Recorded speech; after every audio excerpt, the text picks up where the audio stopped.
జరిగింది. సాయంత్రానికల్లా శుభవార్తతో తిరిగి వస్తా అన్నావు. అలాంటిది సడన్గా ఇలా? సడన్గా ఏవి రావురా, అన్నీ ఎప్పటి నుంచో ఉంటాయి. సడన్గా బయటపడతాయి అంతే.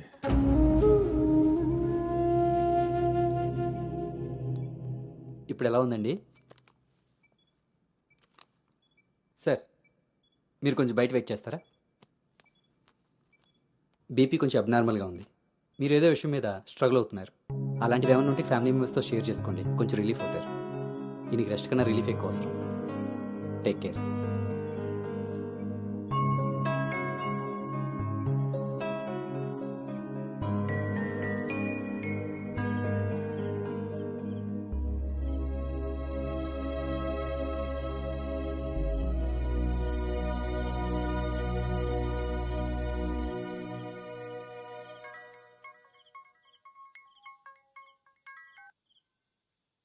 భార్గవి,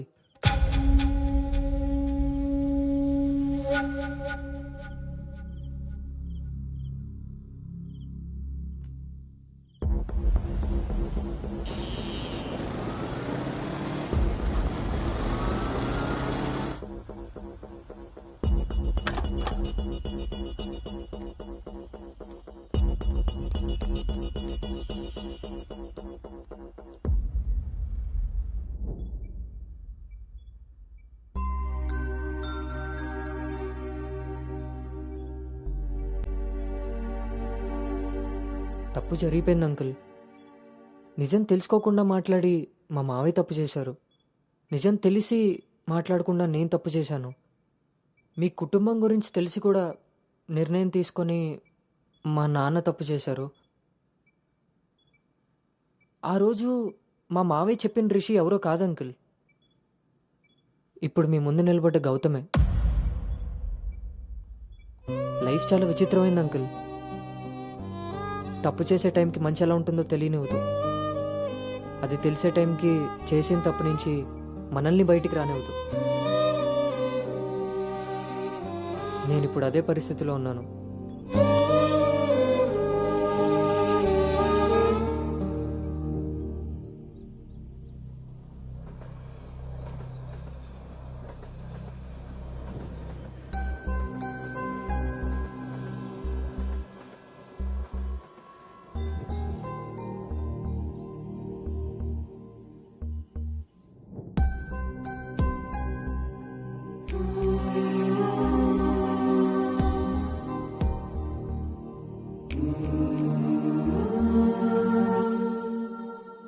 అమ్మాయి విషయంలో తప్పు జరిగిందని తెలిసాక కోపాన్ని ఆపుకోలేకపోయాను. మీ విషయంలో తప్పు చేశానని తెలిసాక మీ ముందు తలెత్తుకోలేక నిలబడ్డాను.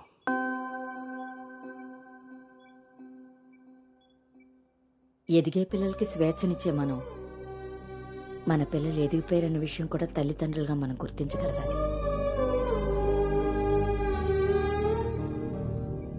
అయినా పెంపకం అంటే పిల్లలకి ఏమీ తెలియకుండా పెంచడం కాదు, వాళ్ళకన్నీ తెలియాలి.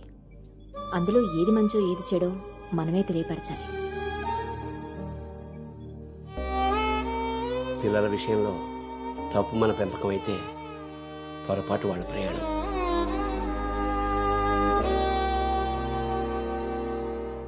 మనం మోస్తున్న పల్లకిలో కూర్చున్నది మన పిల్లలు.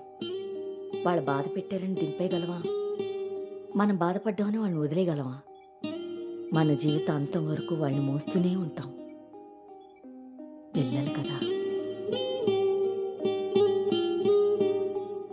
మనం ఒకరినొకరు అర్థం చేసుకున్నాక ఇంకా కావాల్సింది కన్నీళ్లు కారణాలు కాదు.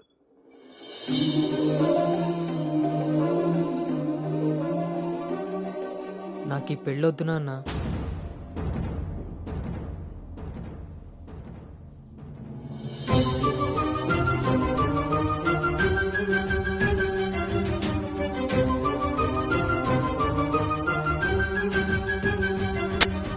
అసలు ఇది ఎలాంటి పెళ్ళమ్మా? పెద్దలు కుదిర్చి పిల్లల ఇష్టంతో జరుగుతున్న పెళ్ళ, లేక పిల్లలే ఇష్టపడి పెద్దల్ని ఒప్పించి చేసుకుంటున్న పెళ్ళ? పెద్దలు చేసే పెళ్లిలో కానీ పెద్దల్ని ఎదిరించి చేసుకునే పెళ్లిలో కానీ పెళ్ళి ఎలా ఉంటుందో ప్రేమ కూడా అలానే ఉంటుంది. కానీ మా పెళ్లిలో అది మాత్రమే ఉండదు. ఆ రోజు మీరు అడిగారు నన్ను, నువ్వు సంతోషంగా ఉండాలి అంటే నీకు ఎలాంటి భర్త కావాలి అని. అప్పుడు నా మనసులో మాట చెప్పాను. కానీ నేను ఆ రోజు చెప్పిన వ్యక్తి గౌతమ్ అయితే కాదు నాన్న. పెద్దలకి నచ్చినట్టుగా పిల్లల్ని పెంచుకునే అవకాశం అందరికీ ఉండొచ్చు. పెద్దలకి నచ్చిన విధంగా పిల్లలు పెళ్లి చేసే అదృష్టం కొంతమందికే ఉంటుంది. కానీ మేం చేసిన ఈ పొరపాటు కనీసం మిమ్మల్ని కొంతమందిలో కూడా ఉండనివ్వలేదు. ఆ రోజు పెళ్లి చూపుల్లో ఒకరికొకరు ఎదురుపడలేకపోయినా మేము ఈరోజు ఒకరితో ఒకరు జీవితాన్ని ఎలా పంచుకోగలమమ్మా? ఇదంతా విన్న తర్వాత కూడా మీరు ఈ పెళ్లి చేయాలనుకుంటే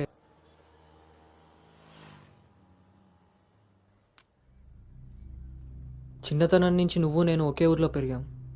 నిన్ను తాకిన గాలే నన్ను తాకింది, నువ్వు తాకిన నెలనే నేను తాకాను. మన పరిచయం విచిత్రం, మన ప్రయాణం ఇంకా విచిత్రం.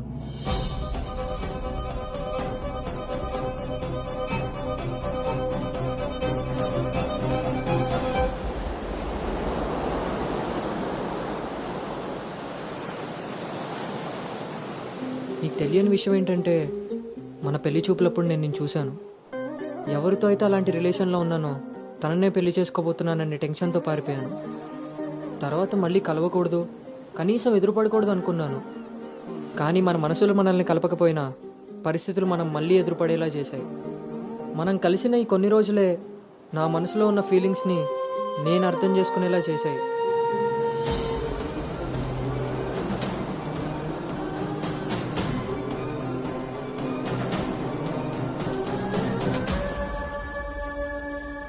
ప్రేమ అందంతోనూ ఐశ్వర్యంతోనూ పుడుతుందని తెలుసు, కానీ కేరింగ్ వల్ల కన్సోలింగ్ వల్ల పుడుతుందని నా విషయంలోనే తెలుసుకున్నాను.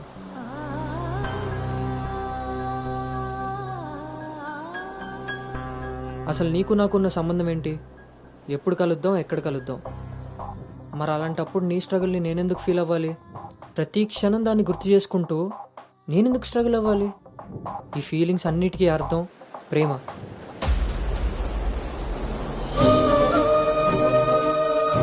ఆ విషయం చెప్తే నన్ను తప్పుగా చూసి దూరం చేస్తావేమో అన్న భయంతో చెప్పలేకపోయాను. కానీ నువ్వు పెళ్లి చూపులకు ఒప్పుకున్నాక అర్థమైంది అది డౌట్ కాదు, నిజమని. ఎందుకో తెలుసా? నిన్ను చూసుకోవడానికి వచ్చే పెళ్లి కొడుకు నేను కాదని నీకు తెలుసు కాబట్టి. నువ్వు అక్కడ పెళ్లి చూపులకు ఒప్పుకున్నావంటే ఇక్కడ నన్ను లవ్ చేయట్లేదనే కదా. మరి నేనెందుకు ఒప్పుకున్నానో తెలుసా? నన్ను చూస్తే నువ్వు ఎలాగో నచ్చలేదని చెప్తావు. ఆ మాట విని నా మనసు బాధపడుతుందని తెలిసినా మా నాన్న మాట కాదనకుండా వచ్చినందుకు కనీసం ఆయనైనా సంతోషపడతారని వస్తానన్నాను. నేను పల్లవిని దాటి అనుని చేరడానికి చాలా ప్రయత్నించాను, కానీ చివరికి రిషిగానే మిగిలిపోయాను. అలానే నా మనసులో మాట ఎవరికి చెప్పకుండా ఉండలేను. అను నీతో కలిసి తిరగడానికి పరిచయం సరిపోయిందేమో కానీ నా ప్రేమని చెప్పడానికి ధైర్యం సరిపోలేదు. నేను నిన్ను ప్రేమిస్తున్నాను అని గట్టిగా చెప్పాలనిపించింది, కానీ అప్పుడు ఎలా చెప్పాలో తెలియలేదు. ఇప్పుడు ఏం చేయాలో అర్థం కావట్లేదు. అందుకే నా అనుకి ఏదైతే చెప్పాలనుకున్నానో దాన్ని తన సోల్మేట్ అయిన నీకు చెప్పుకుంటే కనీసం రిలీఫ్ అయినా దొరుకుతుందని చెప్తున్నాను.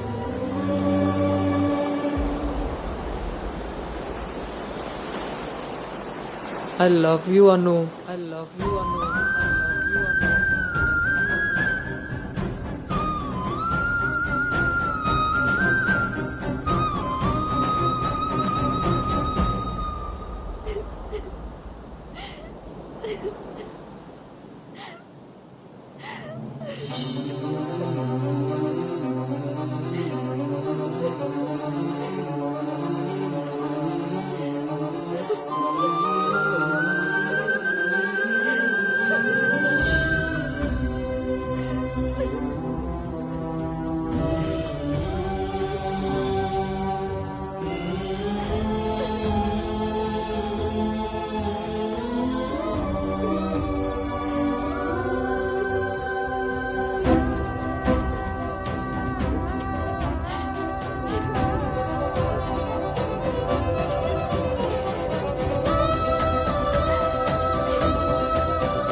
గౌతమ్, మ్మ్.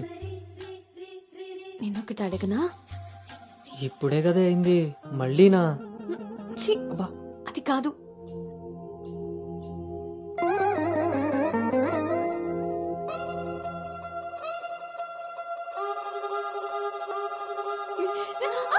ఏ జాగ్రత్త.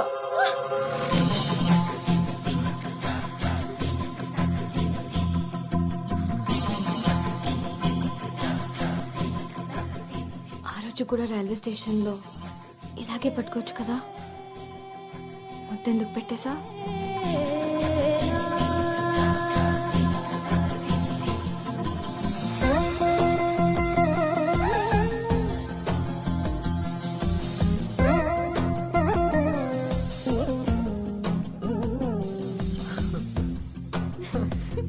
గౌతమ్ ఆగు. అను అను ప్లీజ్ ఇప్పుడు వద్దు. ఇప్పుడు కాక ఇంకెప్పుడు?